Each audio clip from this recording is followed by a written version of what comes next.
Lebanon पर Israel की air strike हुई है। हिजबुल्लाह के ठिकाने पर यह बड़ा हमला किया गया है।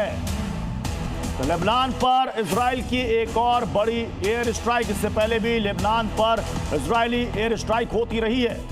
अब हिजबुल्लाह के एक नए ठिकाने पर इजराइल ने यह हमला किया है और लेबनान में उसके बाद सायरन की आवाज बजने लगी।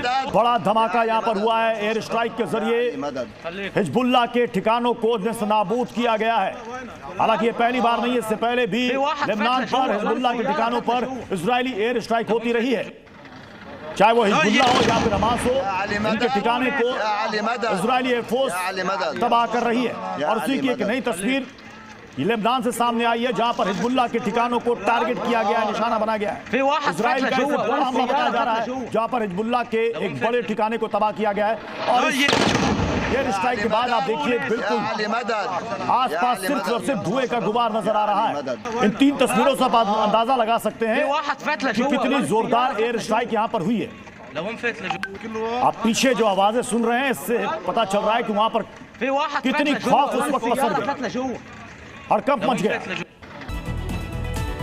मुंबई में रेलवे कर्मचारियों के हड़ताल के बीच बड़ा हादसा। सैंडहर्ट्स रोड स्टेशन पर ट्रेन से कटकर 2 यात्रियों की मौत।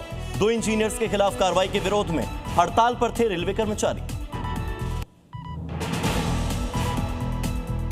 राष्ट्रगीत वंदे मातरम के 150 साल पूरे होने पर देश भर में भव्य कार्यक्रम।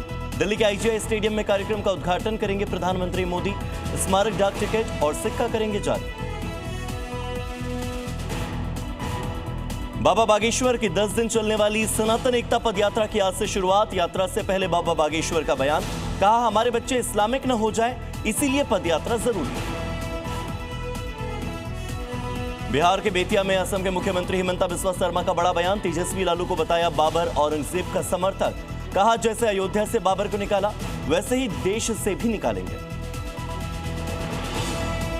JNU छात्र संघ चुनावों में लहराया लाल परचम। अध्यक्ष समेत 4 सीटों पर लेफ्ट संगठनों का कब्जा। जीत के बाद कैंपस में लगे लाल सलाम के नारे। कटिहार में कांग्रेस की सभा में जमकर बवाल। इमरान प्रतापगढ़ी के न आने पर भड़क गए लोग, एक दूसरे पर फेंकी कुर्सियां। मंच पर लोगों ने की तोड़फोड़, गुस्साए लोगों ने फाड़ दिए पोस्टर। भोपाल के बैरागढ़ में 2 समुदायों के बीच में विवाद के बाद पथराव। डर की वजह से हिंदू परिवारों ने खाली किए घर। मुस्लिम युवकों पर हिंदू परिवार पर हमले का आरोप। इलाके में तनाव के बाद पुलिस फोर्स की तैनाती। राजस्थान के जालौर से आतंकी कनेक्शन में मौलवी की गिरफ्तारी। पाकिस्तान के आतंकी संगठन तहरीक-ए-तालिबान से संपर्क रखने का आरोप। 4 साल से TTP के संपर्क में था मौलाना उमर। फिलीपींस में कल मेगी तूफान की वजह से अब तक 140 लोगों की मौत, 127 से ज्यादा लापता।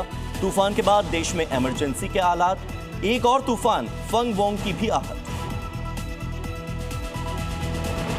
सट्टेबाजी और मनी लॉन्ड्रिंग केस में ईडी की बड़ी कार्रवाई। पूर्व क्रिकेटर शिखर धवन और सुरेश रैना की 11 करोड़ से ज्यादा की संपत्ति कुर्क। सट्टेबाजी की कमाई प्रॉपर्टी में इन्वेस्ट करने का आरोप। किसको अच्छा कर्म माने और किसको बुरा कर्म माने। धर्म किसके लिए है, अगर ये पकड़ लिया तो धर्म क्या है, ये अपने आप साफ हो जाएगा। क्या आप भी सहमत हैं कि कर्म ही धर्म है? ये परंपराएं, ये रस्मों रिवाज, इनका धर्म से दूर दूर तक कोई लेना देना नहीं है। आचार्य जी, ये इतना अंतर्द्वंद क्यों?